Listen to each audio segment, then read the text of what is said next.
And then more, this session is kind of, the first one is a kind of a more of a walkthrough, almost webinar-esque, where kind of go through the steps that of defining features in the software, different capabilities, kind of walking through different options you have doing that, from defining devices, setting the zones, and then exporting some results. So that's normally the first of what we do in this 2-hour session, and talking about the different types of fire sizes or gas cloud sizes that we could look at. And then later on, once you start working on the project, within 1 or 2 weeks, we can set up this next section, because of course you'll have quite a few more questions after using the software a bit. So we'll organize that when the time is right for you.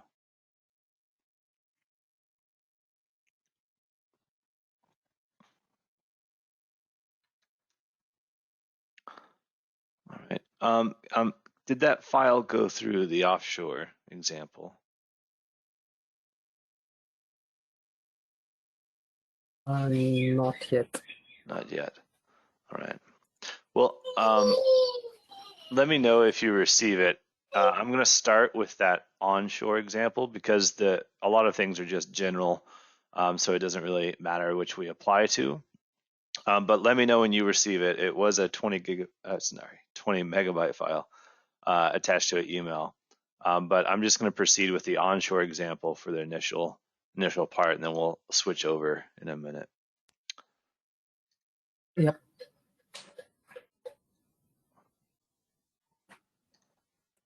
All right. Here we go. So I've just shared my screen. Just want to confirm you see that. Okay. I can see that. Okay. Great.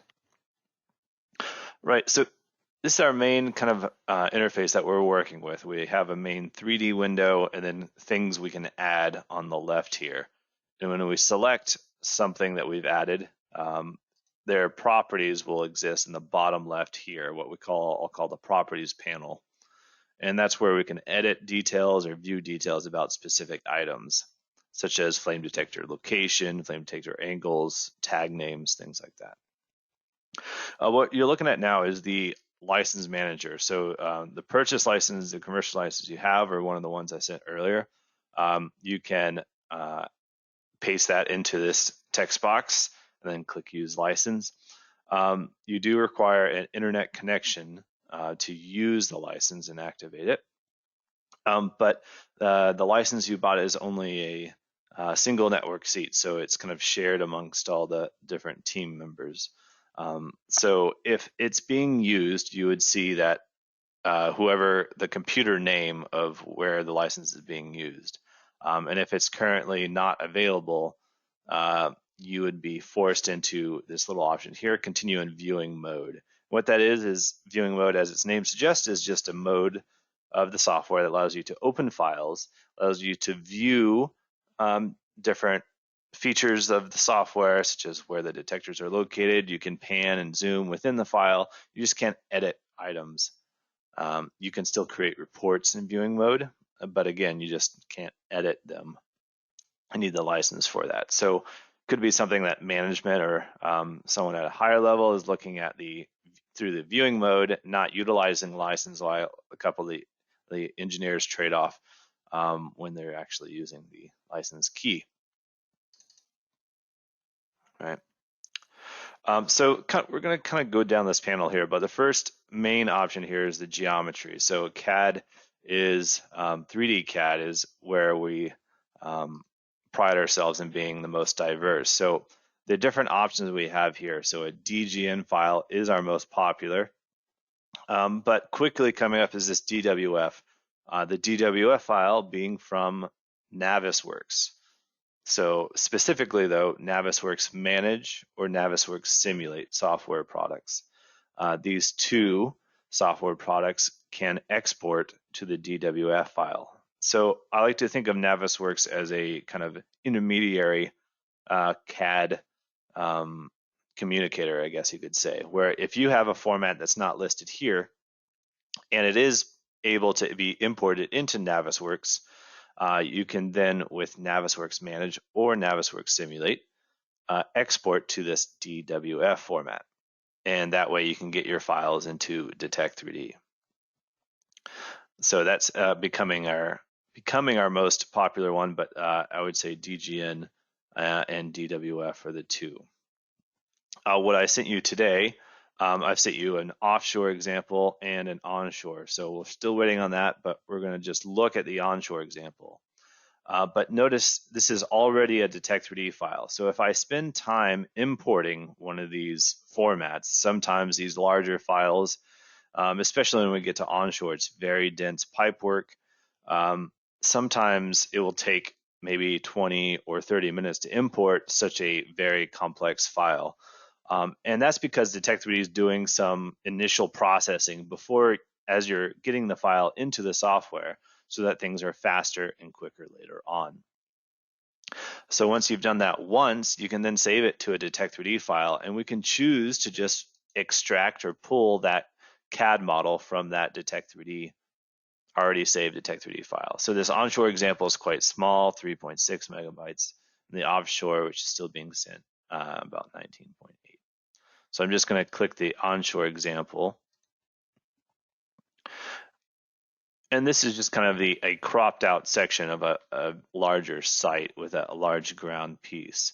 But once the file is in the software, we have options. So under the project menu, such as cropping the geometry. So if you do import a very large file, you'll be able to crop out or section off pieces of the file, maybe to keep zones or sections, just kind of a project management. If you want to do a single section at a time, or maybe one engineer is doing one section or one train and another engineer is doing the other. Each of the files imported have a color or a layer associated with it. Each CAD model will be different in this sense, depending on how it is exported. In this example, I'm just going to show you this ground piece. So the ground layer here it's actually not a layer. These are all individual CAD models. If we click the little arrow key, we can see the layers of that model. But what I will do is I'll select the ground piece, make sure color method is set to the geometry. Right now it's set to wheat. But what I'm going to do is click this little drop down, choose the advanced option, and this is the RGB, kind of the programming type coloring options. But what we want to look at is this alpha channel. So if we lower this alpha channel, that's equivalent to the transparency. So right here, that's just, I'm putting it at about 115. So that means if I rotate, I'm using my middle mouse button to kind of rotate below the ground surface, I can still see through it.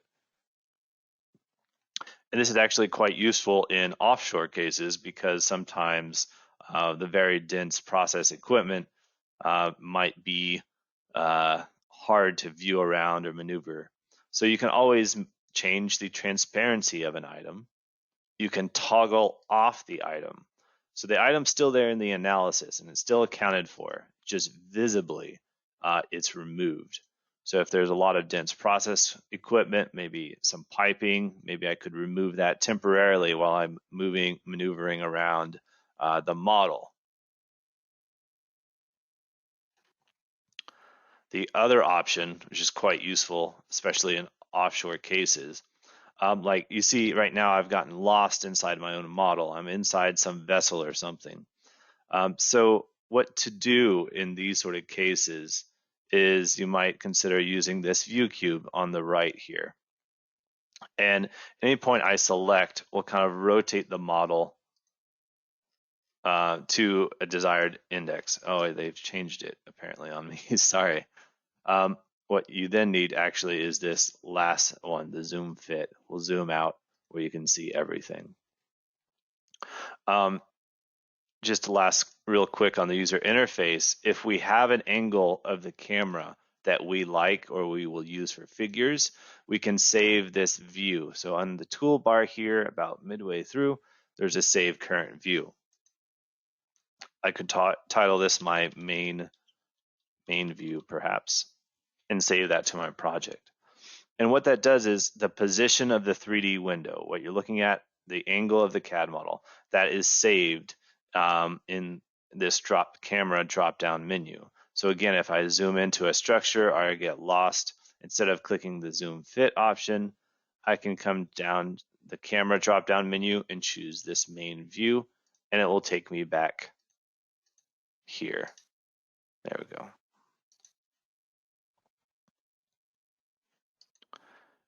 And then the last thing to talk about, sorry, I keep adding to it, is this, there is a clip plane option. So when we talk about offshore cases, this would be used quite often because it's, again, dense pipe work and different decks. So right click in the 3D window and look at activate clip plane. And we see that all of a sudden there's kind of a cut through the entire geometry. And you need to right click again and choose define clip plane. So right now for this model, automatically offset is chosen at z = 1. So what this is doing, because it's active, is there's an invisible plane cutting through the entirety of the geometry at z = 1 meter. Anything above that height is visibly removed. We can reverse that and kind of see the other side. So if we reverse it, the ground is now visibly removed. It's still there for the analysis if we deselect activate. It's just another tool we have to kind of visually help maneuver around complex CAD. This can be done on the XY plane as you're seeing, or also the YZ or the ZX.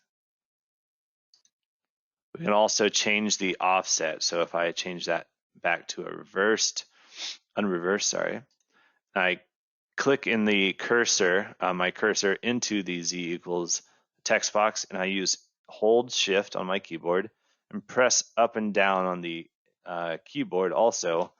That will increment the text box by an integer, so 1.0. So up and down on the keyboard while pressing shift will increment by 1.0, but also pressing control and doing the same will increment by 0.1. So you can get more fine-tuned if I'm trying to get maybe the clip plane to be the very top of this little deck.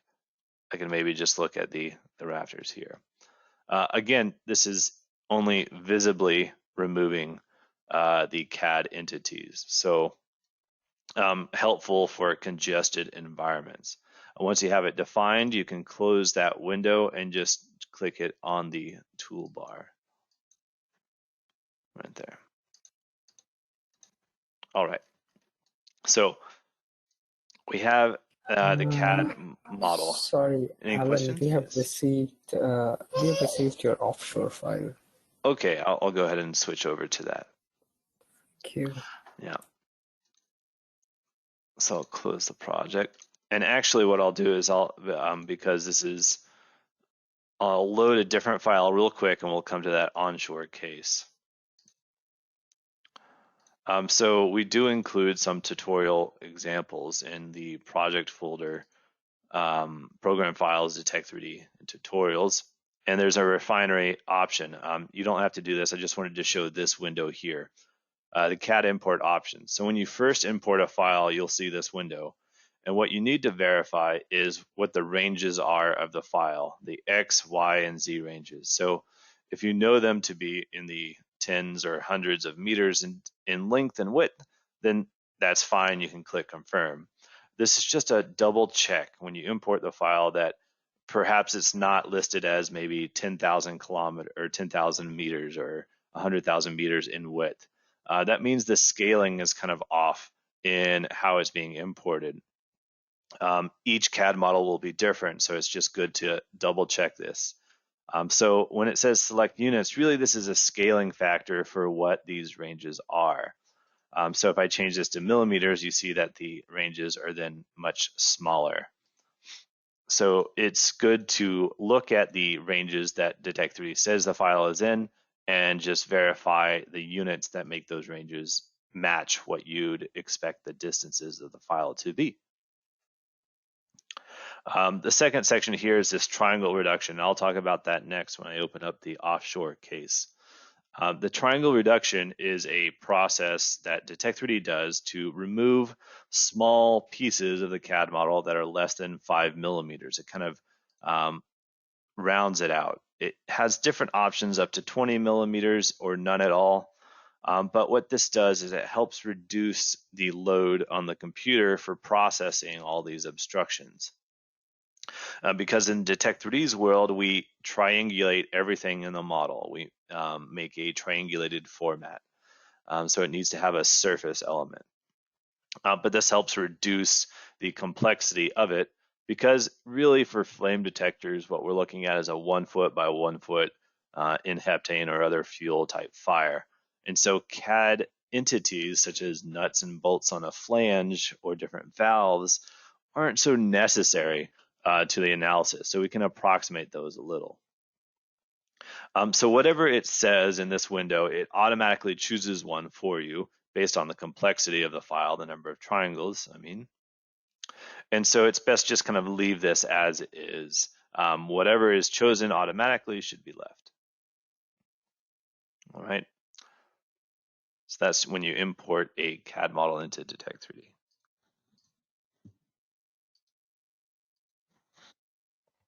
Because we're using a Detect3D file, we don't, and it's already gone through that process. That window doesn't show up because it's already been done.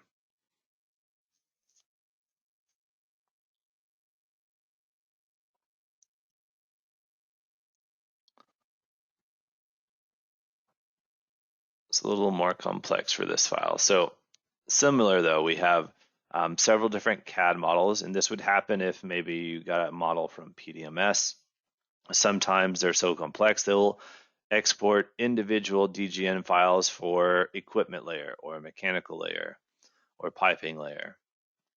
And so they'll be kind of listed like that. And again, you can always click the item, deselect it to make it visibly remove or change the transparency of them. So that's just that file there. And again, we can maybe add a clip plane. I like using the measure tool to find out where certain coordinates are. So if I want to know what height this deck is at, there's a measure tool here on the toolbar. I'll activate it, and it kind of has this mouse cursor that follows me. We call this the pick tool, which we'll be using a lot today. And it allows us to hover over a coordinate or a point on the CAD model that tells us the coordinate. So I can see here that this deck starts at 21.11 meters. So if I wanted to add that clip plane now, I know that one deck is at 21.11 and the other is at 13.11. So 13 and 21. So I can write that in my notes on the side, or I can maybe just already activate the clip plane and just kind of make note that was 13.11 for one of those. Actually, I want the other one, sorry, 21. Right. So again, if I activate that, it removes everything above it. And then I could maybe use control and lower it, control my arrow key, and just lower it down a little bit. Because we're going to be looking at, I think this section today is what we'll be doing. Yeah. All right. So flame detectors. So let's start coming down here. We'll look at something we want to add, and we can just right click and choose add flame detector. So flame detectors then are defined first based on the tag name. We'll talk about models in a second. So right now, let's just leave this as is and use the Insight numerics default. But we have the X, Y, and Z coordinates. So we can use the mouse tool or the pick tool and kind of select a coordinate for the detector to be. So you see the coordinates kind of follow my mouse cursor here. What I'll do for this example is I'll just pick something along this structure. This is just an example file that we've created for trainings, and it doesn't have the instrumentation layer here, but sometimes you'll see actual little CAD models of the devices.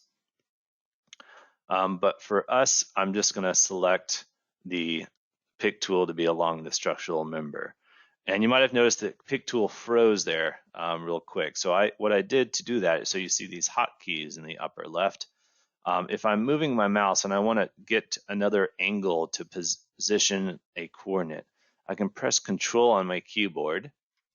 You see that now it's suspended the pick tool, it says here. So the pick tool no longer follows my mouse, and I can use it to pan or rotate around a better angle to get to a point to select. So here, now that I have a better angle, I can press Control again, and it's just a toggle. It allows me to select a point. All right. And what Detect3D does is it tries to figure out where you're trying to point the detector initially. So based on the CAD item I select, it's chosen an azimuth for the detector. So right now it's pointing in the direction of where I'm looking. I'll rotate around, and we see here, this is my flame detector added. This is without obstructions. We're just previewing where the detector will be placed. So we can kind of get an idea on where it would be seeing. So I can see that the blast wall would actually hinder this device, because a lot of it would be not even included or helping the analysis. We want to try to maximize how much of this red region, which will turn green when we add it to the project, how much of that is in the region we want. So I might want to rotate this back maybe towards the middle a little bit. If I do a top view and I look at the flame detector, I put my mouse cursor in the azimuth text box, I kind of get this compass showing me the different angles. Detect3D will initially put the 0-degree azimuth as the positive X direction. So that can be changed through a project settings, but right now that's east is the 0-degree azimuth. So I might want to choose maybe 90 degrees for this example. And typically a declination, so a positive declination, is pointing the detector downwards. So this is anywhere below the horizontal by some standards. So 10 to 15 degrees, maybe more, depending on where the detector is. And now I'm just going to select Add Item. So you might have gotten, depending on where you selected, you might get this warning though. So you want to make sure that the detector is in front of any CAD piece. So here I've rotated the detector to be actually behind the structure, and that will give me an error when I do the calculation. So I have this increment option here that I can nudge the detector forward by whatever this increment is. The direction it is moving when I do that is based on the vector that we've added. So 90 degrees azimuth and declination of 10. It will move based on this increment value. So I can set that to 0.1, I can set it to 0.01, and I just want it in front of any of those structures to get rid of that warning you just saw. All right. So when you're happy with that placement, go ahead and click Add Item.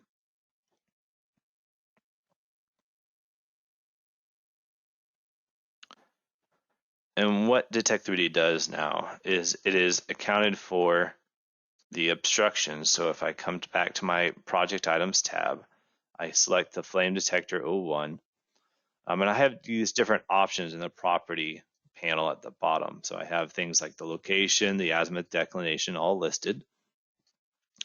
And then, but what I want to look at here is the obstructed field of view. Right. So this shows us the blockages from the CAD model to the flame detector. Now this looks a little weird because again, the clip plane is activated. Remember, the clip plane blocks things visibly. So if we look at it with the clip plane removed, you kind of get a true idea of what's going on.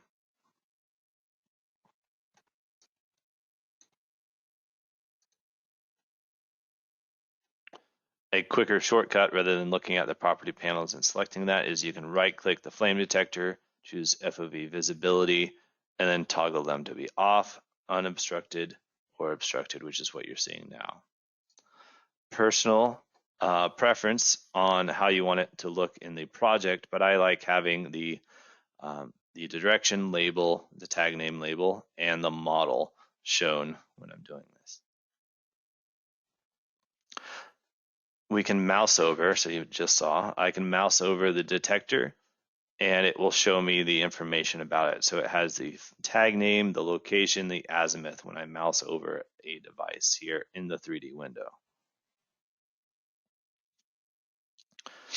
So let's now look at the model. So if we know the manufacturer for our project, then we can enter that into Detect3D. A lot of times, though, in early stage assessments, the model might not be known. So some people make it an assumption to just use the Insight Numerics default for the flame detector field of view. Now, fields of views are all tested under FM 3260, or let me rephrase that, they should be tested under FM 3260. Some devices are not. But all the major firms, Detronix, MSA, Spectrix, all these manufacturers know to use the factory mutual guidelines and have that third-party testing done to validate what the detector can see or how far it can see on axis and off axis. And if we want to then create our own model here, so we can come to project just to see what models we have currently. So project and detector database. And for you right now, you're not going to have anything listed in the user database because we haven't added anything yet. I've gone through and I've added a Detronix device, so the XV301 at medium sensitivity. But what I want to guide your attention to is the manufacturer's database.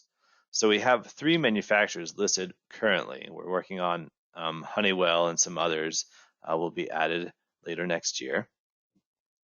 But right now, if I knew I had a Spectrix device, I can choose to drop down the Spectrix menu. I can look at the sensitivity I might need for my analysis and then the fuel type. So maybe an N-heptane fire at the 45 sensitivity. If this is the device I want to use, it gives me the ranges here. So that's 150 feet as the maximum range. I can press the star to favorite that device, and now it will be available on the different drop-down menus inside Detect3D.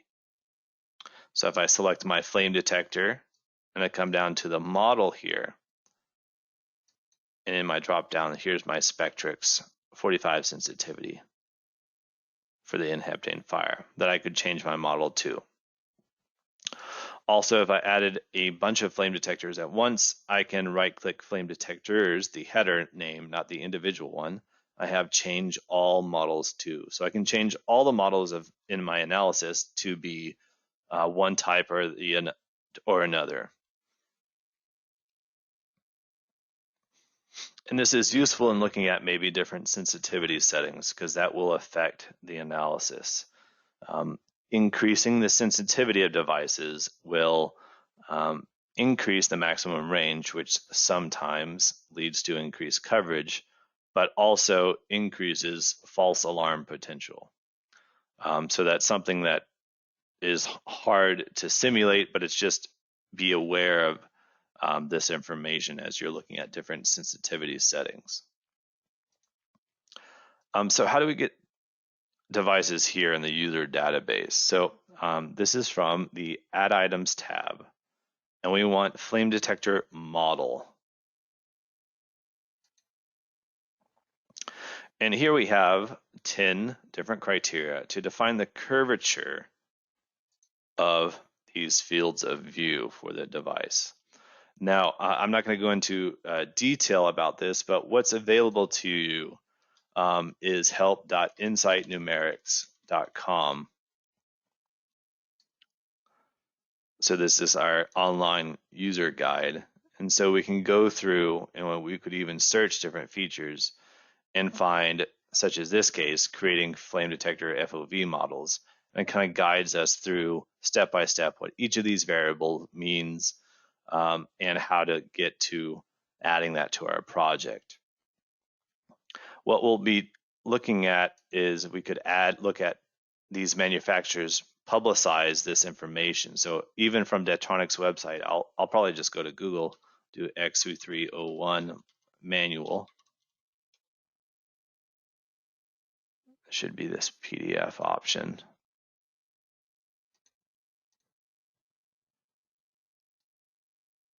And what we're looking for, at least with Detectronics, is down at the end, is we have all these different fields of view. So these are different ranges that we would see. So this is our very high sensitivity. But what this tutorial would show you, and we're not going to spend too much time on it here, but basically you're trying to figure out the maximum range is the main feature here. The maximum range for this flame detector, and then the up angle, down angle, and the horizontal angle. So up angle being from looking at a side, coming from center line, how far up does the flame field of view go? Down angle, the same. So for here, that would be 30, 45. And the horizontal angle for us is a half angle, meaning from center line, how far from a top view, left or right, does the field of view go? So these terms aren't synonymous or aren't the same across the industry, unfortunately. There is no term for up full angle or up angle. They might have maybe up, down, and horizontal. So not all manufacturers provide this much data, unfortunately, for the flame detector definition. But if you ever have issues, check out the online user guide or feel free to email us to kind of help you get your model for your project into the software.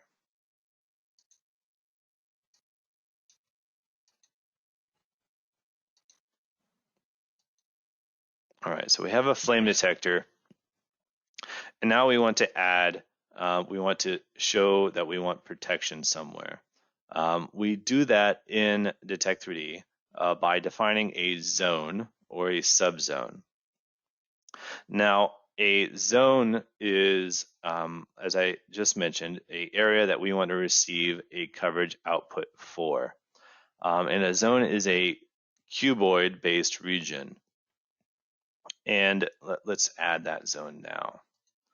So let's right-click, add zone. And you can give it different names. You can give the zone, maybe call this deck 1 and add another zone for deck 2. This gets into kind of the methodology that you want to use for your analysis. So a zone will provide coverage based on just a geographic cuboid shape. But some companies want to look at maybe more specific equipment level type coverage. And we'll do that via subzones. So let's kind of walk through this first. So defining a zone, you can have 2 points. These are 2 opposing points of a cube shape. So this would be maybe the bottom left corner, and this could be the upper right corner. What I like doing actually is a top view, and I use the pick tools to define the X and Y coordinates of the extents of the cube I want. So an upper left corner for the first one, and a bottom right for the second one. If I preview that, this is just a flat plane at grade now. But I want to add a height. We need height in Detect3D. We're a fully 3-dimensional software. So maybe I'll increase this to 17 just for this example. So this is my cuboid shape that I'll receive a coverage output for. And when I add that to the project, a couple things are happening. So here, you might have seen there's a resolution option. So what this is, just to tell you how the calculation is done, is Detect3D adds a point cloud inside this zone. And the point cloud is recording all the points in the point cloud, records how many detectors can see it and how many detectors cannot.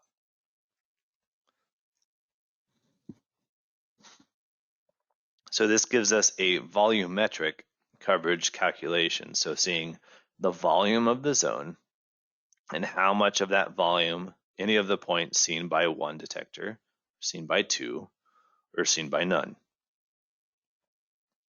If we want to see what that looks like, if we want that numerical calculation for looking at the gray cuboid shape and how much is seen by this green obstructed field of view, that would be our coverage.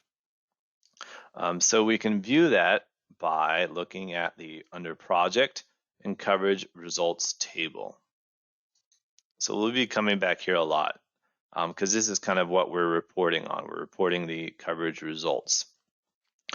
So right now, a fairly large amount of the zone is not seen by the flame detector. And this can be expected because right now the flame detector is just pointing straight down center line and is not really pointing towards the zone. So a lot of the flame detector has that 45-degree angle. So a lot of this space is just not seen at all with one flame detector. But what Detect3D does that I haven't talked about is remove internal volumes. So you're not penalized against having large vessels or tanks in your zone. That is automatically removed from the simulation. If I want to see that, I can select my zone that I added. Under the appearance options, click Show Internal Volume. All right. Now you see that for the zone that I picked, the large vessels and tanks are accounted for. And that's really the main part that we're looking at, the very large CAD pieces and maybe some of the compressors or engines here. That the largest pieces are accounted for with internal volume. The smaller pipe work will take a lot of processing power for the computer to figure out. So I am okay not having all of it accounted for. If you want to increase the accuracy of this internal volume calculation, you can look to change the resolution of the zone. So scrolling down to the bottom after selecting the zone and scrolling down here, you see the number of points in the zone right now is 22,000. The resolution is 0.25, meaning every 0.25 meters is that point cloud, point in space. This is very delicate. So if I change this to, instead of 0.25, just 0.2, that's going to significantly increase the number of points in my zone. You see now I have some gray text in my 3D window. And what that is Detect3D telling me that it's noticed that I changed something. So the analysis is not most up to date. So it would give a false answer if I went to report right now. And I didn't mention, but usually when I'm changing these coordinates, I highlight it or changing these options, and I enter a new value and I click off the screen once to verify a new coordinate. And that will create the gray text. And then I can click this Update All button. And what that will do is Detect3D goes through all the grayed out items and recalculates them. So now you see I have a little more accuracy in this internal volume calculation. And I could play around more with trying to figure that out, increasing the resolution to try to match the different pipe work. But again, what you're looking for is the largest items. So really the vessels here, that they're accounted for properly. And it's always good to double check the internal volumes when you're doing this. When you define a zone, check the internal volume. Because if you then increase the resolution, you can then, what you're doing is removing volume from the coverage calculation, which sometimes increases your coverage result. So it's good to make sure that's accurate.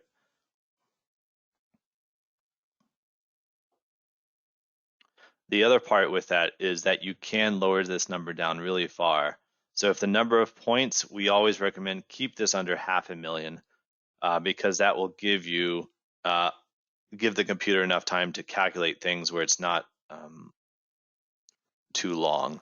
When you get to 500,000 points, it starts getting on the range of minutes to calculate some of these things if you have several detectors in the project.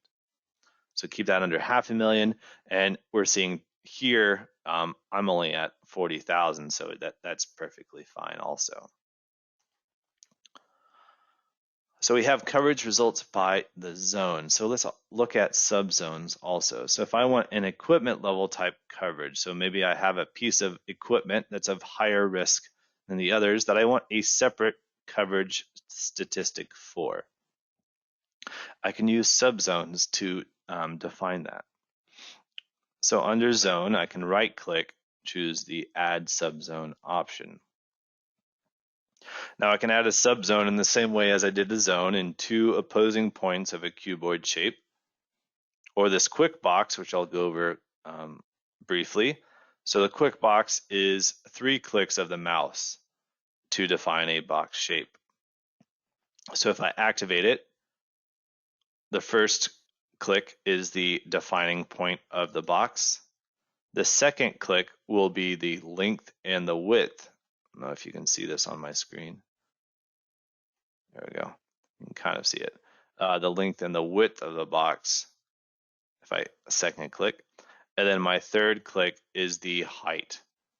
So it kind of follows my mouse cursor until I get a height that I want. All right. So 3 clicks, first defining point, second click the length and the width, and the third is the height. And the coordinates are recorded, the 0.1 and 0.2, 0.1 being this bottom left forward, 0.2 being these upper right back. And this will give me a separate coverage statistic. But what we like using at Insight is this equipment pick tool. So under type, choose around equipment. Then we have this new pick tool here. So this mouse cursor that gives us a lot of different hotkey options. What I'll do is I'm going to do this several times because it gets some time to get used to.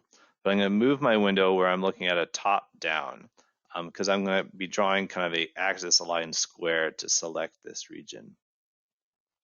And what I need to do is under hotkeys, so first is control. I need to add to the selection. So I'm going to press and hold control on my keyboard, and I'm going to click and drag over the region I want my subzone to be around.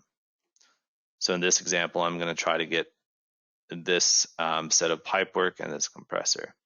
So I'm going to press and hold control, and then I'm going to click and drag a square over the pieces that I want. When I let go of both, you see it's highlighted in yellow here. So now I have almost pretty well, I've selected just those pieces. Press the G key. So G is toggle geometry. So that's toggling all the geometry that I didn't select. So what happened is in this 3D environment, I've selected everything going from that deck downwards. So if I rotate this around, you see all the other pieces that I've defined, that I've selected. And I don't really want that. I just want this top one.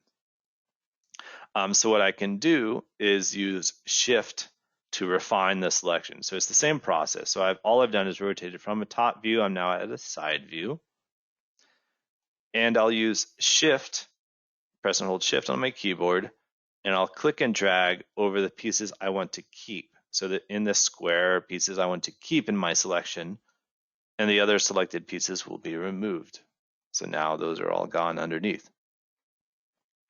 I still have some extraneous pieces here, which will extend the subzone further than I'd really want it. So instead of Shift and including things inside the selection, I can use the Alt key on the keyboard, and it will remove anything inside that selection. So I'm pressing Alt, and I click and drag over pieces I want removed.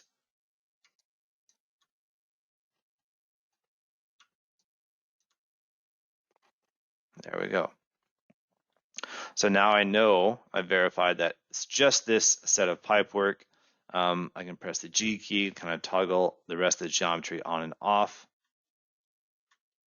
But now what the software does is it takes this selection and then it will expand around that selection, does what's called a shrink wrap algorithm, which will expand it by this radius distance. So if we preview it right now, what we're looking at is a 1 meter distance expanded in all directions from the selected CAD pieces. You will notice though that it is limited by its parent zone. So you see this is the wall of the zone, so it doesn't go beyond that. Same with the floor. Won't go beyond the floor there. So I'll go ahead and add this to my project. And then let's do it again. I'm going to do another way for this model. Actually, I'll move down to this next one here. So I'm going to add another subzone. I'm going to activate the equipment pick tool. And this time, I'm just going to click once. So I'm going to press and hold Control, and I'm going to click once on the CAD, left click on the CAD entity I want to include. Now, different CAD models are defined differently every time. There's no one right way. So it's hard for us to figure out, hard for Detect3D to figure out what you're trying to select. So if I click once in the item I want to select, Detect3D will select everything in the same layer as that file.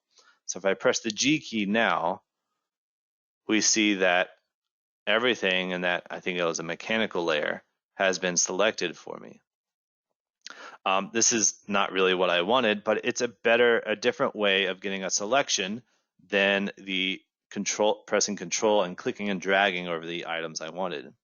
Because now all I need to do, instead of whittling down with Shift and Alt, I can just use Shift once and click and drag over that piece that I wanted.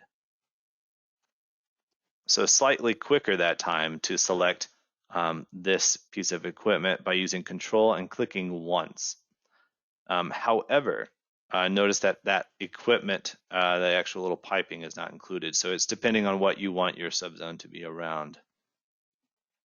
A new feature we've added, so I've been left clicking to select things. So we've added this select surface. So sometimes that's a little more accurate in selecting things. So if I press Control and I right click to select the surface, you see I'm selecting individual boxes now. So the Detect3D tries to figure out what you're actually trying to select. And it's a bit more exact, but for this application, it's not so useful. So I would suggest, if you're trying to select the compressor and the pipes, to use the click and drag option. So activate the pick tool, press Control, click and drag over the pieces you want to keep. Press the G key to toggle what was selected, and then use the Shift key to refine that selection. Then maybe use the Alt key to remove pieces. And notice I'm trying to be axis aligned with these directions when I'm using these tools, because the box that you draw is axis aligned also. Then when you're happy with that selection, press Add Item. So now we have 2 subzones added. Oops. See, I lose even myself, I get lost.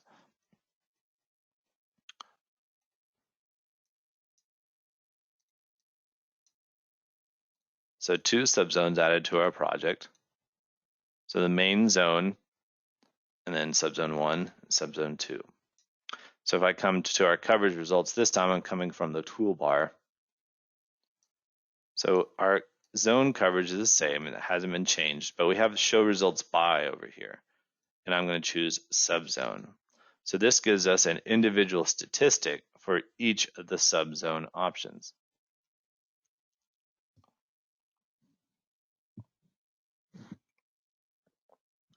Now, how do we visualize this? What is really 37.3%? So to look at that, because that's a volumetric coverage calculation, we can look at, remember, it's a point cloud in the zone. So we can tell Detect3D, show me all the points of a specific coverage. So we call that an iso volume in Detect3D. So if I look at coverage of 0, that will show me all the points that make up 62.7% of the zone. So quite a lot, actually.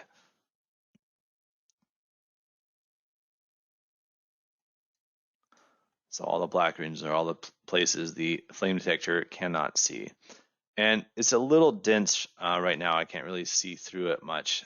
There is some transparency in the ISO volumes, but if I select it, I can change that. The opacity value, 255 is fully solid, fully opaque. But if you bring it down to maybe 100, it's a little easier to see through different items here. I can also turn off the visibility of the zone. That helps out in viewing these as well. So we have all the areas, all the points seen by no detector. So let's also add all the points seen by 1. So add another ISO volume and look at coverage of 1.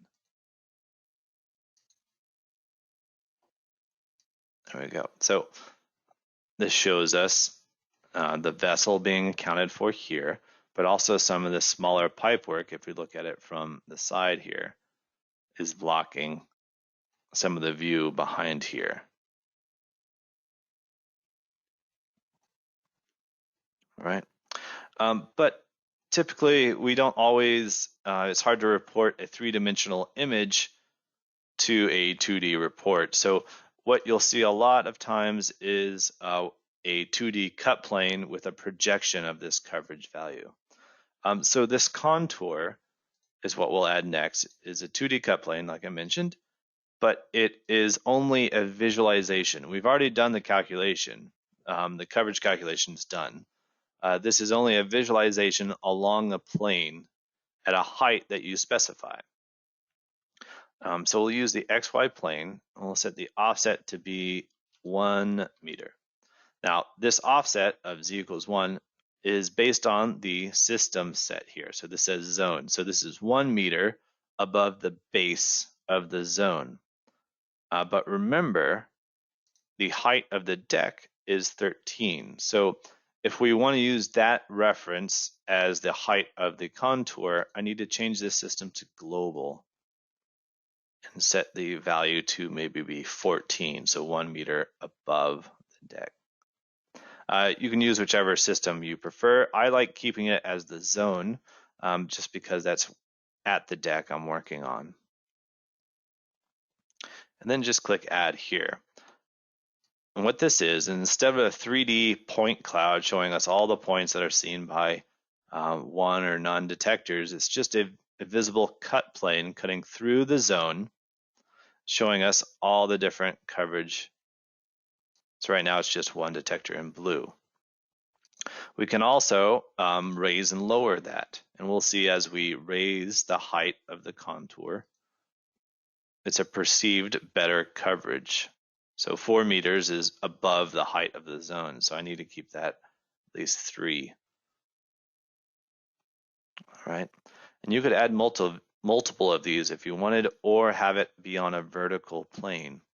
It's up to you on how you want to present that information.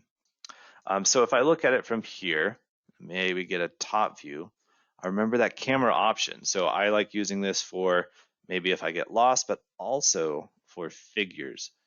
So if I save this camera, I'm going to call this my figure 1, because I can always come back to this figure and maybe update it, showing that we had 2 or 3 flame detectors in this one area. We've added 1, it improved coverage, and this is the coverage plot to show that. So I have that figure. Remember, if I move somewhere else or I get lost, I can come to the camera drop down, choose figure 1, take me back there. To export an image, any view of the 3D window, we can just right click, choose copy to clipboard, and then we'll be able to paste that into a Word document.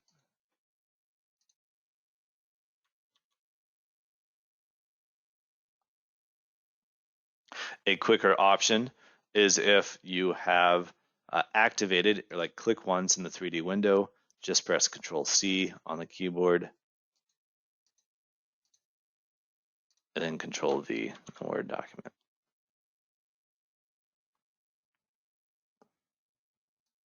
All right. So we have one flame detector. Naturally, we'd want to add a second. So I'm going to look at this scaffolding, and I'm actually going to have it pretty high up and pointed downwards. So I'll add a second flame detector here.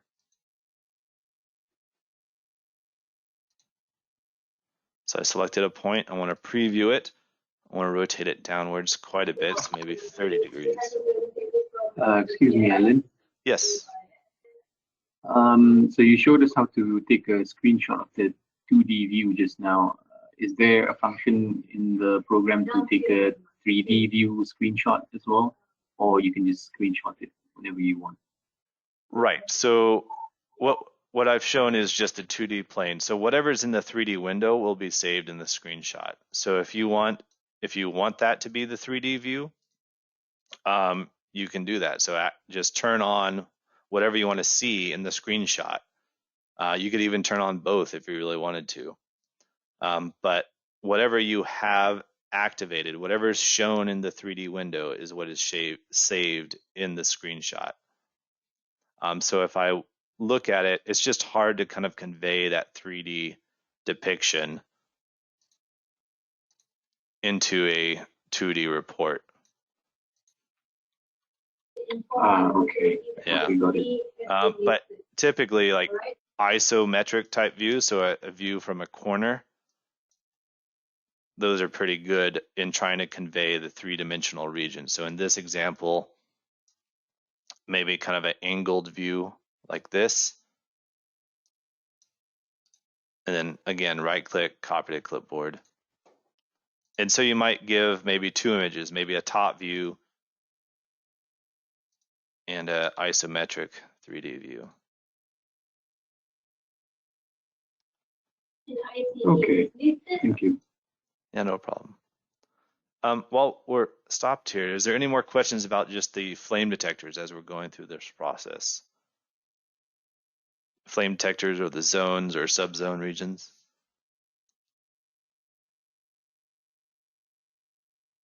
Nothing from me yet. All right. Yeah, this is Ukesh. I have one. Yes, Ukesh. Yes. Yes, the thing is, usually in reporting, what height from the deck is it the right thing to use for the calculating that contours, that ISO volumes? Is it 1 meter, or is the height of till the detector? You get my question, right? Right. So two different parts, because we are looking at a fully three-dimensional assessment. So you need to know the height of the detector is imperative to know. And also what we're looking at is the visualization based on a 3D volume. And so I've chosen, in this example, arbitrarily, I've chosen the height of the zone to be, I think, 4 meters height. But really you want to figure out where you have potential for a hazard. So are you looking at more pool fires, or are you including jet fires? Pool fires, you could argue having a shorter or smaller zone. That's also a reason why some companies look at doing the subzone coverage. So that's one thing to look at. The other thing, you mentioned the contour visualization. So it's just a visualization. It's not actually the calculation. The calculation is done by the volume of the zone and that point cloud. This is just kind of doing a projection of the two 3D ISO volumes here. But good point. How do you know where this should be done for visualization and reporting purposes? So I've chosen 3 meters as this height. And really there's no standard or guidance for what is best. The engineer should kind of depict on a view. I prefer to be more showing views kind of in the mid-range. So you see how at 3 meters, it is perceived we have much better coverage than we do at 1 meter. And this is because just there's more obstructions at 1 meter's height in this example. I would pick somewhere kind of in between, kind of showing maybe doing half angle, half 2.5, and seeing something that looks like it's in between having really good and having the really poor, something that's not on the extremes of either side of it. Or I would just neglect using the contour and try to do the ISO volume, because that gives us, again, the 3D depiction of that space. But guidance for height of detectors, different companies have different methods for that. I believe BP uses somewhere between 3 and 4 meters above grade, so pretty high, but always pointed downwards. I'm not so familiar with, I know ADNOC has a code of practice that they were trying to issue this year, maybe. I'm not sure if it's out yet. But different companies will have different guidances on the height of the devices themselves. So hopefully, does that answer your question a little bit? Yeah, it is. Okay, Thanks. great. Yeah.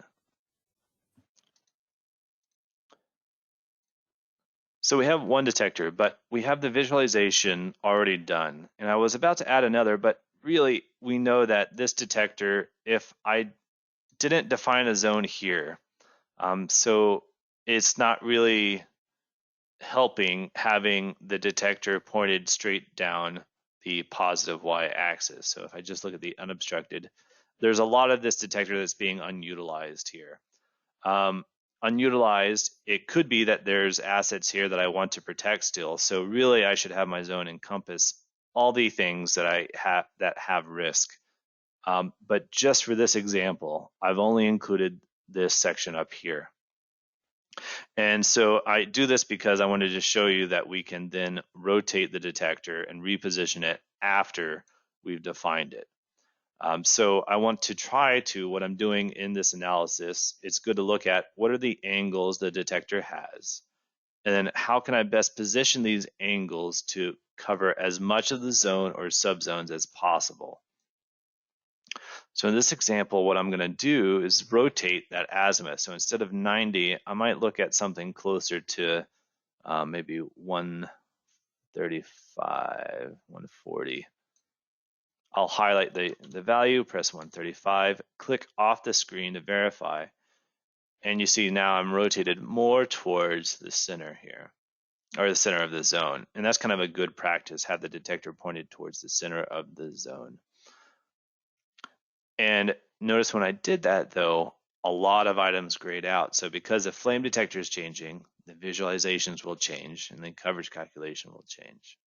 So press the update all button and everything will be recalculated. First the flame detector obstructions, then the coverage calculation, then each of the visualizations. So now we see a lot more blue here.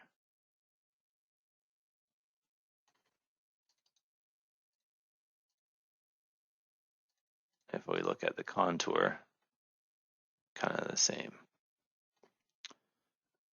The results we've gone from, I believe it was 67-ish for 0% down to 60. So 40, one or more is still pretty poor. So typically standards want this to be somewhere on the range of 90. And depends on who you talk to as what the 2 out of N would be. Each standard is slightly different. Shell being the most stringent, looking at 85% coverage of 2 out of N.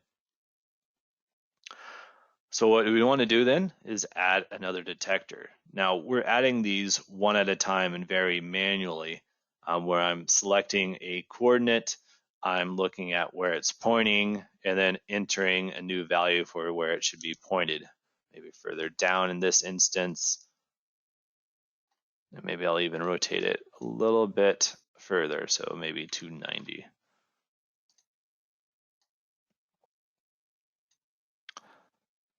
And I'll add that to my project. So same as before, now it's recalculating the coverage. It's recalculating all the visualizations as well. So our coverage now significantly increased, almost doubled. So 76, coverage of 2. So what is this 2 out of n? This is the overlap. This is the coverage of 2 detectors. So we can add another ISO volume here. So look at first the blind spots. So these are areas fires could start and the device wouldn't go into alarm until it was much larger. The 1 out of n, all the regions in blue are seen by at least 1 detector. Then I'll add one for 2. So red for us is the overlap, so the coverage of 2 detectors here. Now, this coloring, the black 0 coverage, blue coverage of 1, red coverage of 2, that's our Insight numerics kind of coloring. If some clients want the red to be the 0 coverage, meaning warning, so you can change these values in the project settings. So under the settings tab, project, you come into these coverage values. So you can select the different colors you want to represent each of these coverages.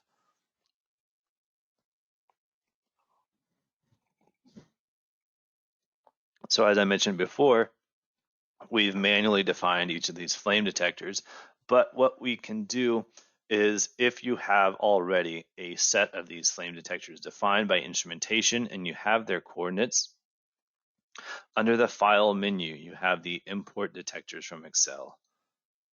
So instead of doing this one by one, you might import in this format, so the XYZ coordinates, the azimuth, the declination, and the tag names. You can import several hundred at the same time. And you'll still need to go and probably double check each one, but it's a quicker option than to manually go in and click a point or enter a coordinate, angle them. Just another feature to try to speed up the process of getting data from the project into the software.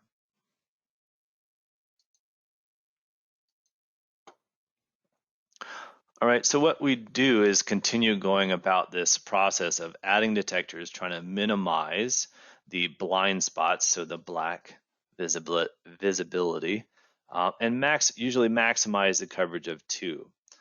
So it might be something that we need a detector looking at this region. But also, I neglected, I forgot, our subzone coverages. So what is that at? So see, much better now than what we had before, where each subzone is on the range of near 90% coverage of 1.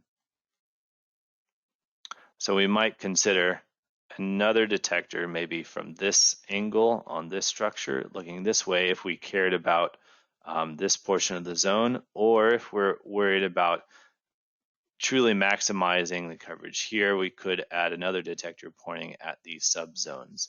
A lot of times you want detectors in opposing corners of the zones or subzone regions. That helps maximize the effectiveness of each.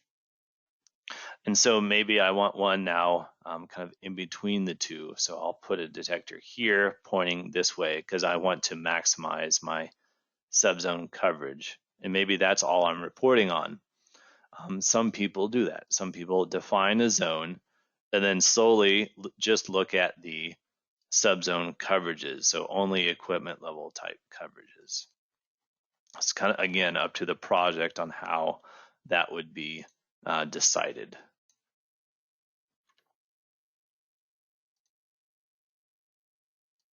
So I'm getting a warning because it's seeing the railing here.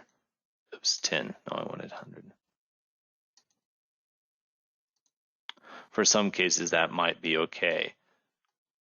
So I'm just kind of increasing that a little bit. I want it pointed just at my subzone specifically. Then I'll add that to my project and we'll see how this increases.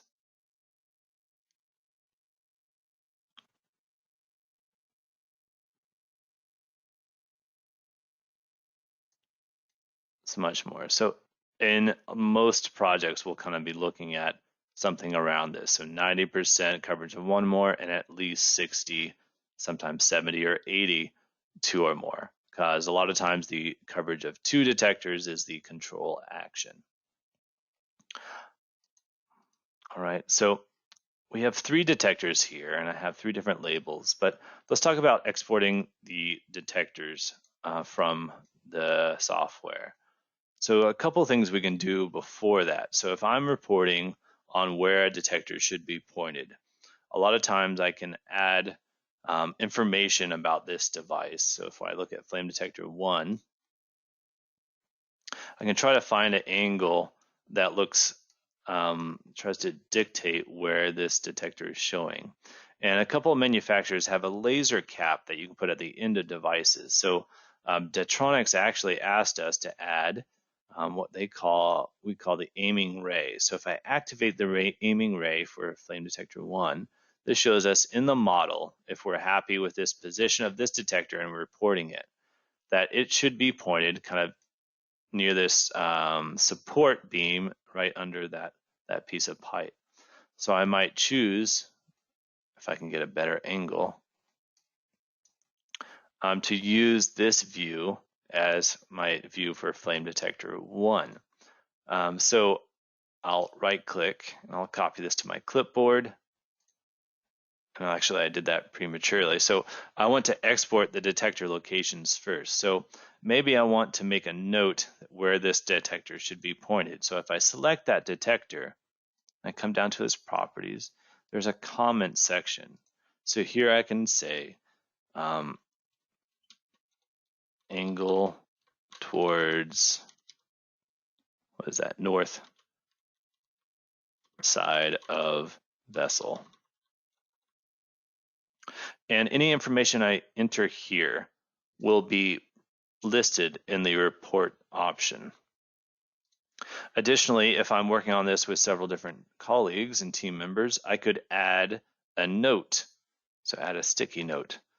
I could say I repositioned for better coverage. And maybe say a note to my colleague if they're using the same file. I would open this up and see there was a note here and say, oh, okay, Alan said he repositioned this for better coverage. Better check that because don't know about that Alan guy. So now when I export information, the comments will be exported, the notes will not. But under the project options, reports, and I want to report the flame detector layout. And most of our reports export to Excel because we allow you to kind of copy and paste that into your Word documents or other reporting software.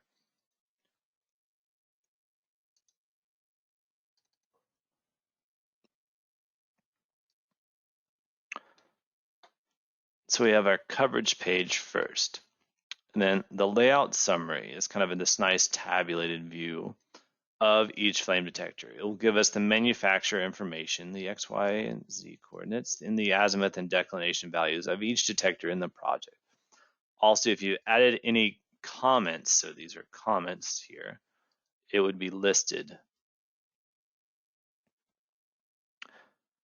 And then the last one is a comma separated value, just a table of all the detectors in the project. So what we do in our larger training courses, we have the class, we kind of copy this, and we make a work pack to use as an appendix for your reports, where I would copy that table, paste this into my Word document,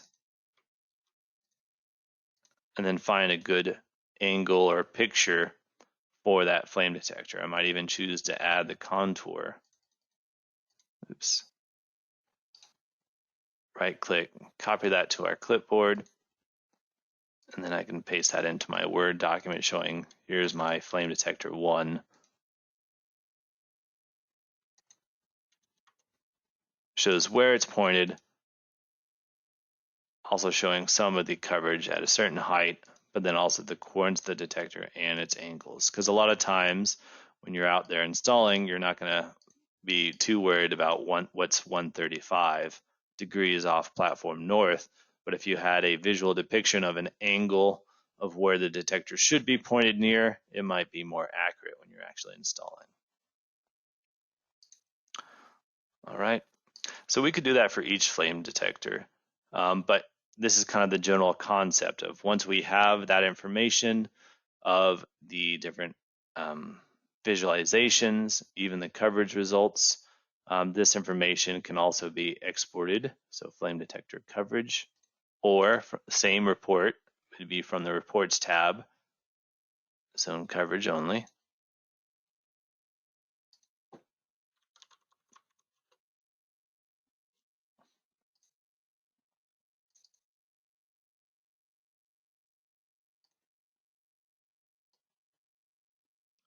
So this is slightly different. We haven't talked about risk grades, but right now that's just, we'll come back to that. Coverage results by subzone. So this is what I would report here. So looking at this table of the zone coverage and then the coverage for each of the subzones. Maybe even renaming this subzone 01 and calling this the compressor 25 or 24, and labeling it very specifically for each of the different equipment items. All right, so these can also be copied and pasted from Excel into maybe our Word document showing the different coverage values.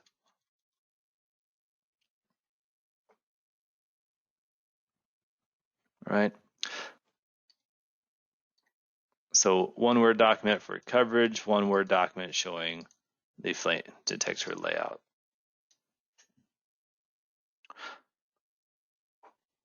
All right, any questions about this until we move to gas detection?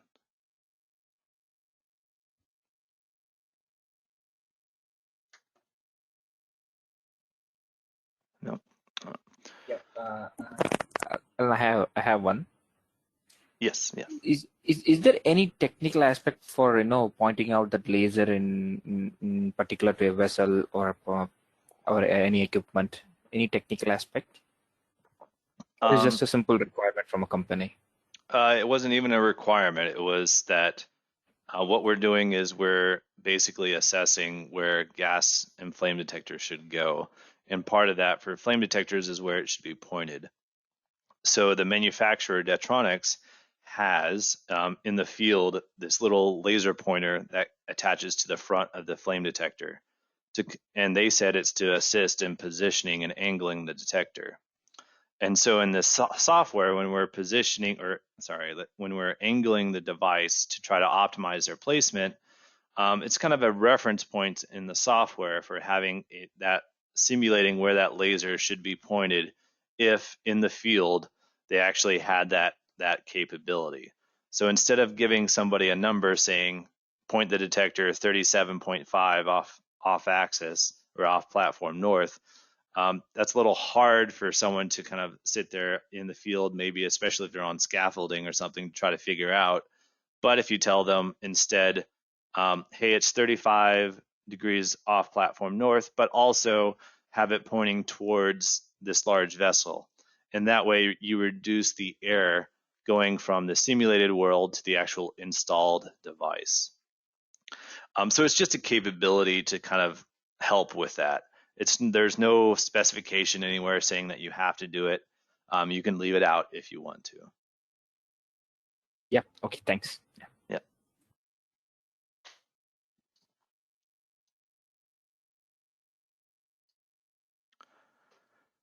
So before gas detection, though, I'll actually get into, we've only looked at 3 detectors, so 3 flame detectors here. But the question comes into talking about optimization. So right now we're just looking at getting used to the software and positioning devices. The second session, we start looking at more optimizing, but I'll talk a little bit about it now as kind of foreshadowing to that. And if you have time, you can look at it on your own. It's also in the online help guide at help.insightnumerics.com. So if we imagine having maybe 7 detectors here, or even 10, what we want to do is try to look at how good each detector is doing in the layout and how bad it is. Because if a detector is being poorly utilized, we want to try to increase its utilization or remove it, right? So we have a feature called the Detector Rankings tool, which facilitates this. Now, that's located under the project menu and under this Detector Rankings option. So right now we're still just using flame detectors. We'll talk about gas in a second. But the Detector Rankings tool, so there's only 3 detectors in my project, so it doesn't make much sense right now, but just follow along with me, or imagine if we had 7. Looking at this first column, this is the 1 out of n deficit, meaning if flame detector 2 was disabled or removed from the analysis, our 1 out of n coverage would go down by 20%. So if we looked at this, the 1 out of n coverage, so 83.2%, we'd go down to 63.2. If I want to simulate that, to verify that's actually what would happen, we can disable any detector in the analysis. So I can right click and choose disable. It leaves everything there. It leaves all the information. It just makes it gray and it removes it from the coverage calculation. So update that. See now flame detector 1 is removed.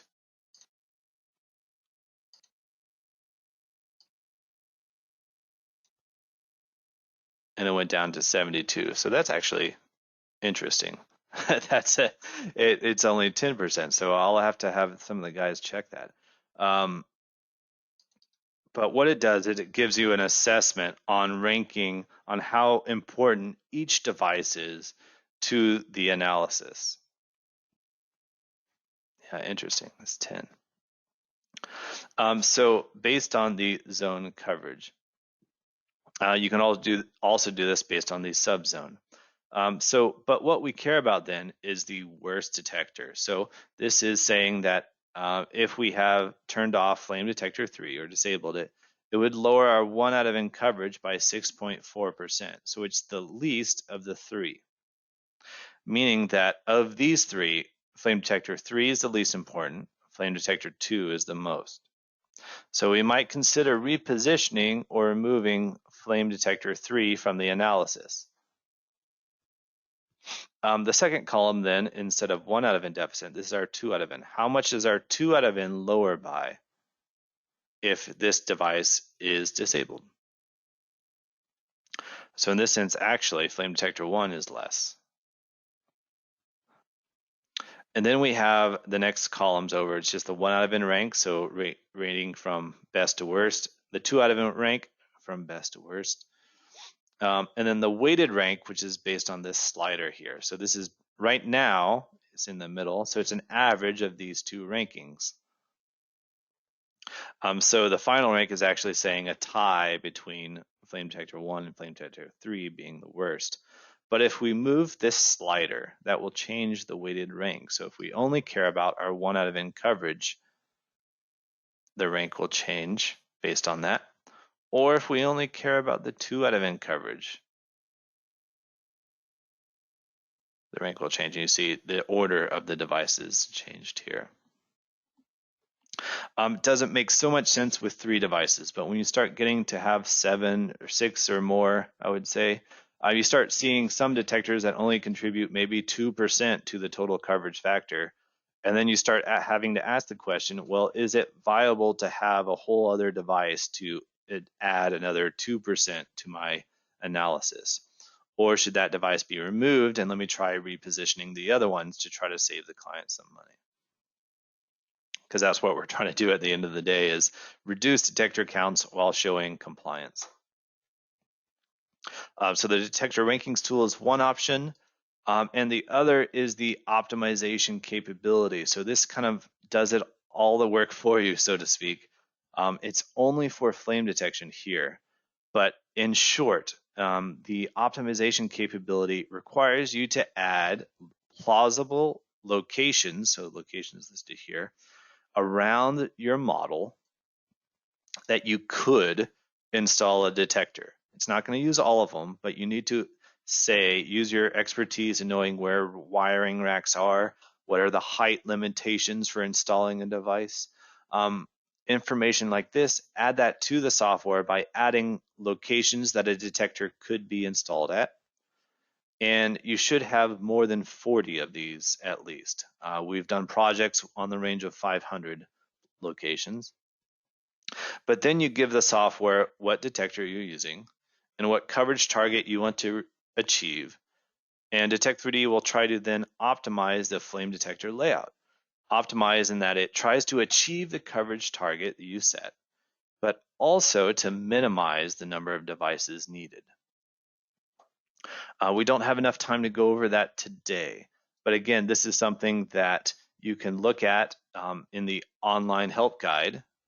So under help, insightnumerics.com. So under the tutorials, there is an optimization tutorial that will guide you through running this for your project. But again, the optimization is more as, I would use it as a double check. I wouldn't use it first. I would try to position the devices yourself first, and then run the optimization as a double check to see if it can be improved. You will always have better engineering judgment than a computer crunching numbers. So it's best to kind of have a once over yourself and then look at the optimization after that. All right, so we'll finish up the last 30 minutes here in talking about gas detection. And a lot of the features are shared. So that's why I spent a lot of time talking about flame detection, because things like zones, contours, ISO volumes are all shared information between flame detection and gas detection. Same with subzones that I didn't mention. And we can use the same zone for both fire and gas. Now, gas detection in Detect3D uses what's called the geographic approach. And if you're not familiar with this, I'll describe it very shortly, is that we make some assumptions when we're doing this method. And two assumptions, they're very big assumptions. One is that gas exists in a perfect sphere, which we know it never really does, but that's the big assumption, number one, a perfect sphere of gas. And then number two is that sphere is at a constant concentration of 100% of the LFL value. So again, we know in real life that never happens. It's always really dynamic, these gas clouds. So these are our two big assumptions: sphere of gas, 100% LFL. Now, why are we doing that? Let's a bit of history so we understand where this comes from. So back after the Piper Alpha explosion happened, we kind of the UK HSE redesigned their safety measures, and they wanted to determine a metric for how to design the gas detection systems to prevent disasters like that from happening. So what was determined was that an overpressure wave from an explosion of 150 millibar would be damaging to a facility. It would ruin or hinder structural members. So based on that metric, 150 millibar, they went out and did a joint industry project with all these majors, BP, Shell, Lloyd's Register was involved, DNV, to try to do some explosion testing to figure out what size of gas cloud would cause this overpressure wave to occur. And the result of that study said that a 6-meter diameter gas cloud that's a perfect sphere and 100% of the LFL concentration, if ignited, would cause that overpressure wave. Now, the oil majors said, okay, great, the study said 6 meters, we're going to reduce that down to 5. And that's where the 5-meter diameter sphere metric comes from, is BP and Shell taking the information from that joint industry project, which is, if you're not familiar with it, it's the, you can look it online, it's available, UK HSE OTO 93002 is this report going over that study. It's an older report, but it's a kind of the foundation of this this method. So that's where the 5-meter diameter gas cloud comes from. But why a sphere? So at the time in the 90s, CFD wasn't so popular for the process safety industry. Dispersion simulations were just about coming around, but to do these calculations by hand, where it was what people did. So using a sphere as a shape is much simpler than a complicated gas cloud shape. So that's kind of the reasoning of a sphere. What we learned later on, though, is that the congestion in a facility will increase the flame acceleration of an explosion. So what was discovered with this report is that, so if we say a 5-meter gas cloud size, that would be for a congested environment. So having lots of pipe work offshore, typically a 5-meter gas cloud. But as we lose or remove congestion and spread things out, we can slow the flame acceleration, and thus we can tolerate a larger gas cloud size. So that's why you might see in onshore facilities, a lot of times it's dictated as an open area, which would tolerate a 10-meter diameter sphere. So a larger gas cloud because there's less congestion. A larger gas cloud is used for the analysis, because of less congestion.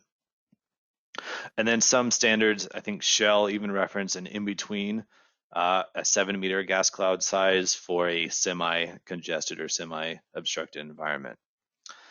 Now, depending on which standard you're looking at might dictate specifically how to calculate congestion ratios, which basically looks at how many sides of an enclosed area exists. So if there's a floor, a ceiling, and a wall, is that a semi-congested or is that an open environment? So different standards reference this differently, and kind of refer back to that as to which size of gas cloud you should use. All right, so all that being said is just to explain where the geographic approach came from. So it wasn't developed by us. It was done by several different industry leaders back in the 90s. And although today a lot more dispersion cases are done and CFD is being applied, it's still the historical method of what people have done for a very long time. And so it's still what's used today.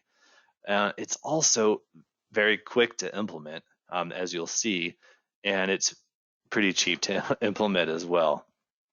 But what we're seeing is that sometimes the geographic approach for some projects will dictate larger gas detector counts than really necessary. And we're discovering that by running different CFD or dispersion models.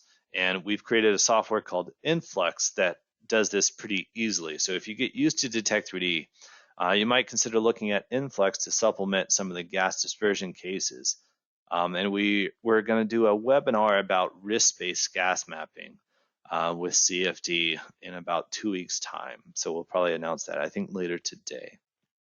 So something interesting to look at. I know ADNOC has done it using Flax on one project by DNV, but something in the future to kind of expand your scope on things that you guys can do at ABS. Although I know you have, with working with the Singapore office, you guys are quite competent in using Flax and other types of software as well. But I digress. So geographic approach in Detect3D. So what we get at is for the point gas detectors is a point in space that we are defining the gas detector to be. So maybe along a structural member or where there's wiring available. And we get a field of influence equivalent to kind of the flame detector, where if the center of the gas cloud is within this defined region, the detector would go into alarm. And this is the field of influence for the gas detector. It will be the same shape and the same size as the gas cloud we're looking at. So if I add that to my project and I look at its field of influence, it's just a perfect sphere in shape with a 5-meter diameter. Now, why is this? So I'm going to pull out some slides here real quick.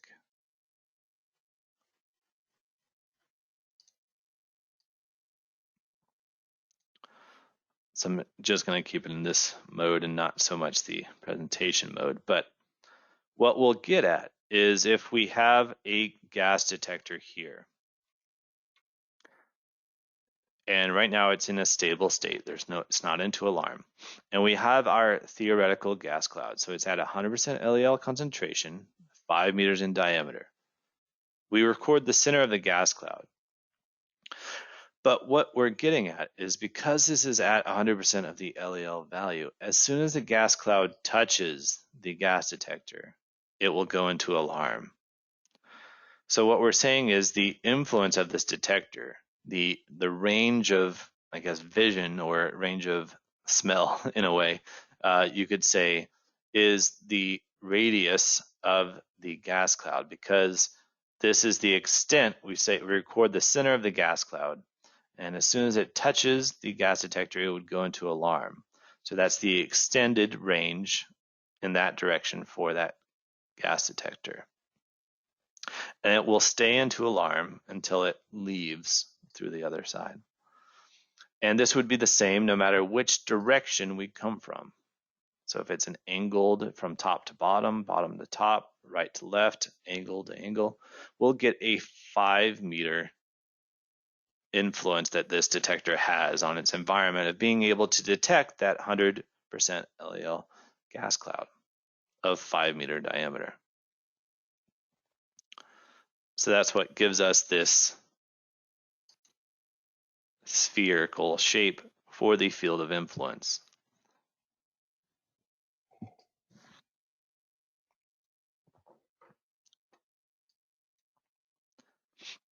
Now what we would do, one method, and this will depend on, again, the different performance standards, is to place the gas detectors where to maximize the coverage in these subzones or the zones.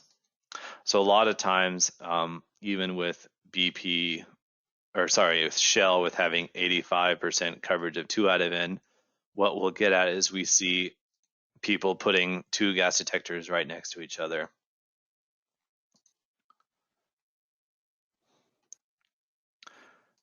And so now I have 3 point gas detectors. And similar to the flame detection, we can look at the coverage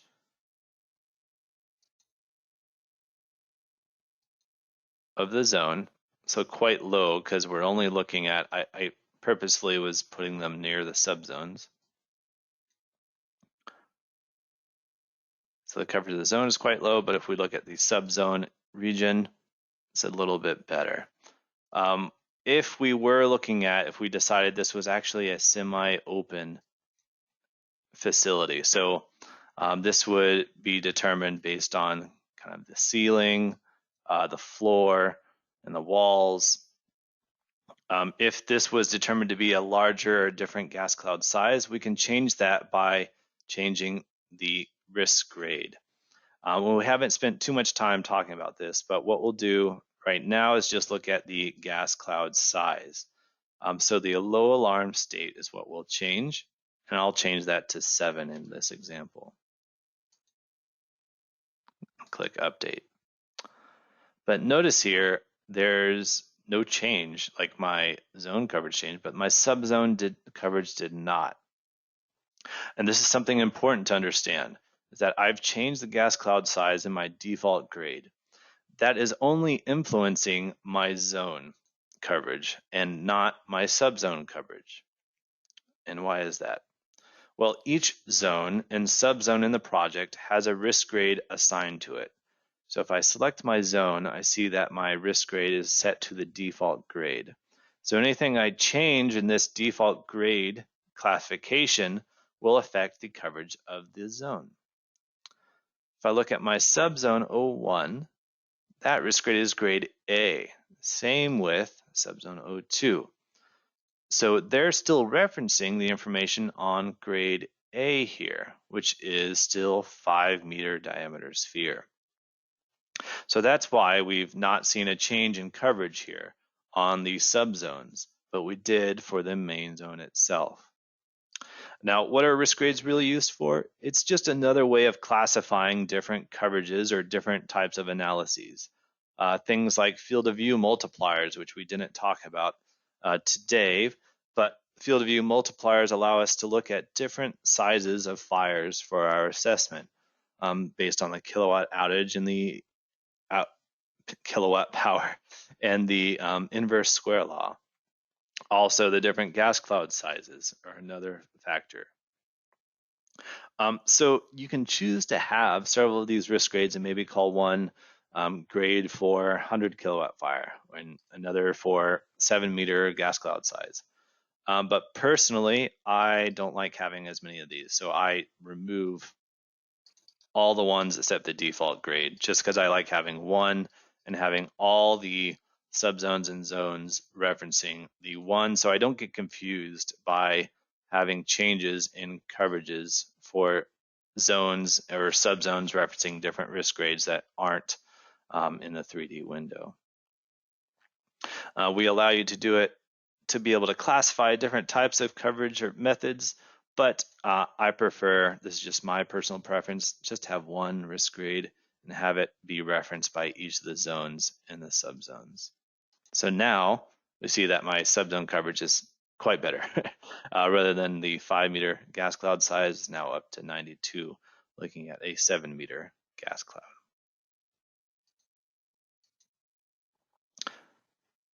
So we can report the coverages in the same way with contours and isovolumes. They will look slightly different. The isovolumes, because we're a perfect sphere in shape, we'll get these kind of orb-esque or circular type shapes here. Green coverage of 3. All right, so we could maybe get this angle, turn back on the gas detectors, and then always right-click, copy to clipboard, and we can paste that into different projects. So much simpler. There's no obstructions. There's no angling of the detectors. It's just where the device is and its field of influence. That's for the that's for the point gas detector. The open path is a little different, where if I just put it at the extents here, 2 points, so the either end of the device, and there is a beam recording coverage between that. Now this beam is integrating across the beam the whole time. So this is saying I have a blockage. So similar to the flame detector having a blockage, it's making sure that there's not any CAD pieces in between here. So it actually is based on, this is a shell method that says if there's any CAD within 0.3 meters of the beam, it will give an error. So right now that's what's defaulted here. So I might move this back a little bit. But what we get as the field of influence is this kind of rounded cylinder shape. And why is this? It's because for this example, a percent or a certain portion of the gas cloud needs to cross this beam for the detector to go into alarm. Now, how do we calculate that? That's done by what's called an LFL or LEL meter. So because we're integrating across this beam, we need a portion, so this is our same gas cloud, this is our beam detector. And so the gas cloud is going to go from the top of the screen this time to the bottom. And so we still have our 5-meter 100% LEL cloud, and the gas detector is not in alarm yet. But instead of the gas cloud touching the beam, we need a portion of the gas cloud to cross the beam, the equivalent of whatever the alarm state is. So 1 LEL meter is, for this example, the low alarm state. And so we need what this represents is 100%, 1 meter of 100% of the LEL of gas. All right. And the detector will stay into alarm as long as that has crossed. So those are the two extents on either side. But the same is applicable for coming in on the corners or the sides of the gas cloud, where we record the center of the gas cloud as it passes over the end of one of this device. And as soon as that equivalent of 100%, 1 meter of 100% of the LEL of gas crosses the beam, is when we record the extents of the device's field of influence. So we get this kind of rounded cylinder shape. All right, so again, to kind of describe the LEL meter. So with 1 meter of 100% of the LEL of gas. And again, the low alarm state. So it's kind of our graph of percent LEL concentration and the distance along it. Because we're integrating across this beam, this will kind of change based on the percent LEL that we're looking at. So we could use the same to argue a 5 meters crossing the beam of 20% of the LEL of gas would be the same low alarm state. So it's kind of the area under this graph. So we would need, for the same alarm, 5 meters of the 20% LEL concentration, so much more. And this is solely because how the device works, looking at the integration across this beam. We need 1% of the gas cloud to cross it for it to go into alarm.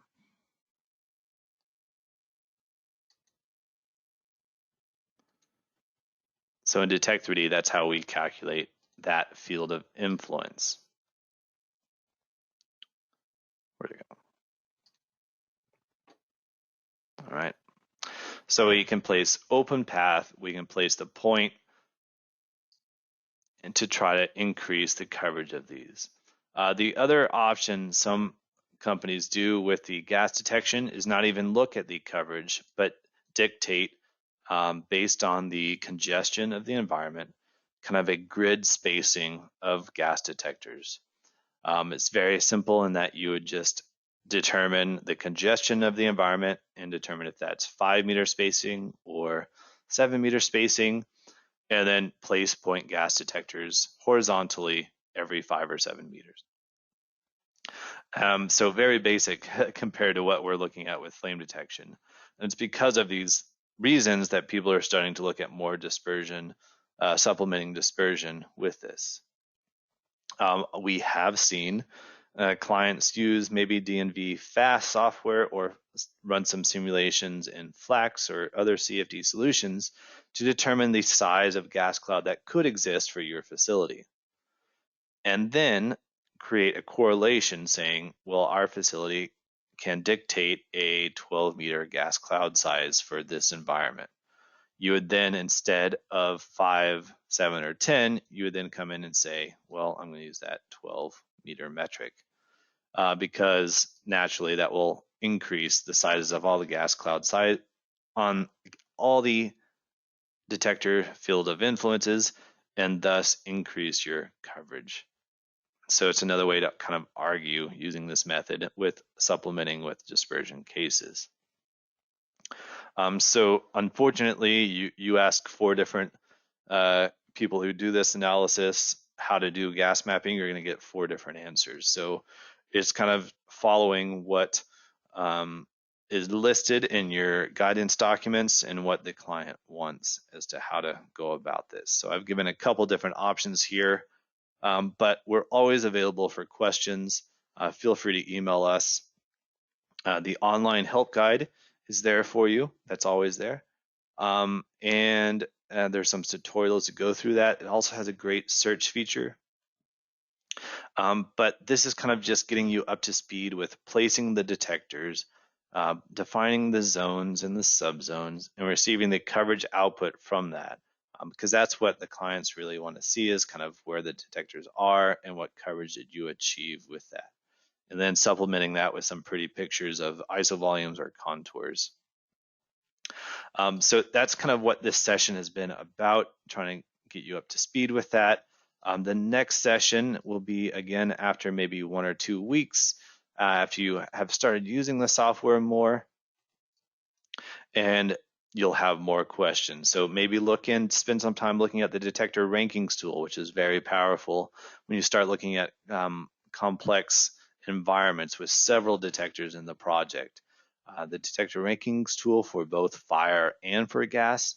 And if you want to have a go at the optimization, try using that, add some locations, try to optimize for maybe a subzone or a zone. You can do a multi-goal oriented optimization case. So with that, I'll leave the last 5 minutes for any other questions. If you have any, please unmute yourself and let me know.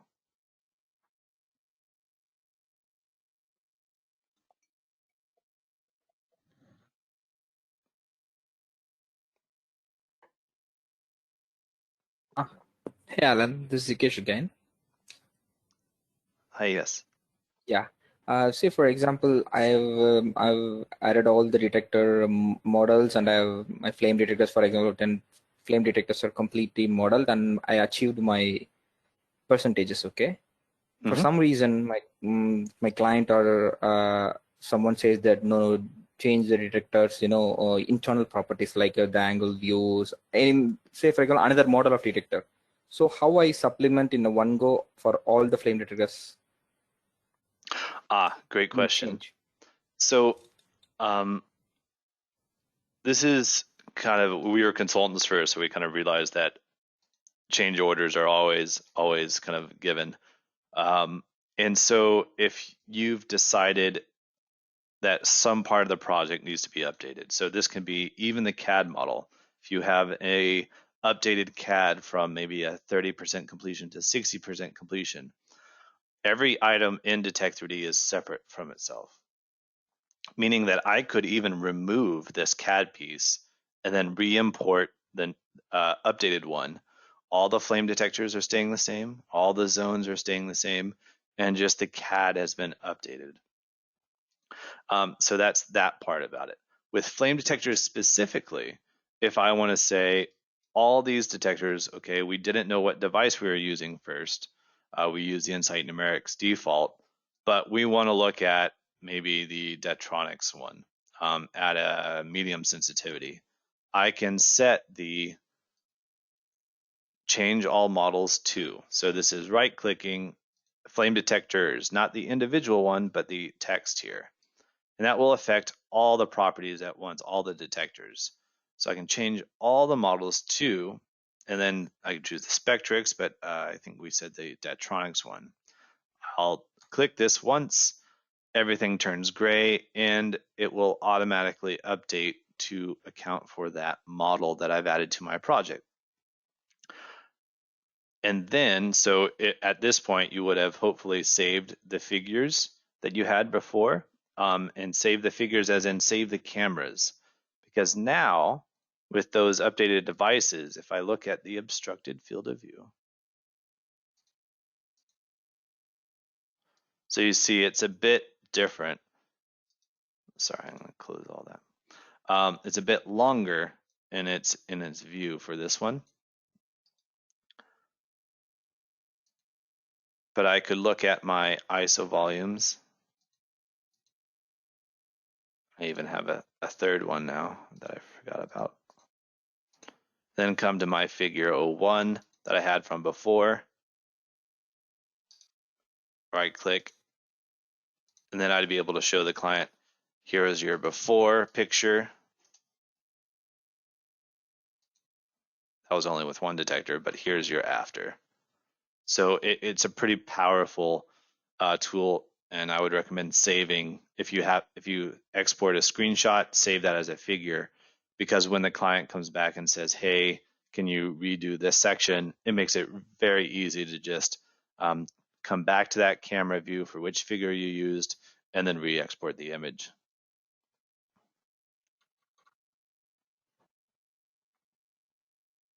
All right.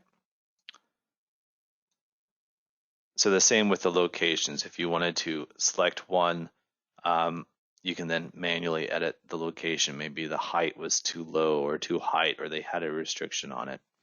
You can individually change these, but also remember, if it's several at the same time, you might consider deleting all the flame detectors and just re-importing from Excel. In doing that, if I deleted the flame detectors, the zones are the same.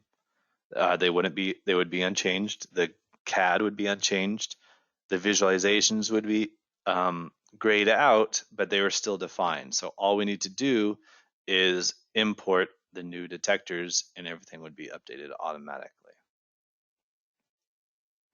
Great question though. Yep, thanks.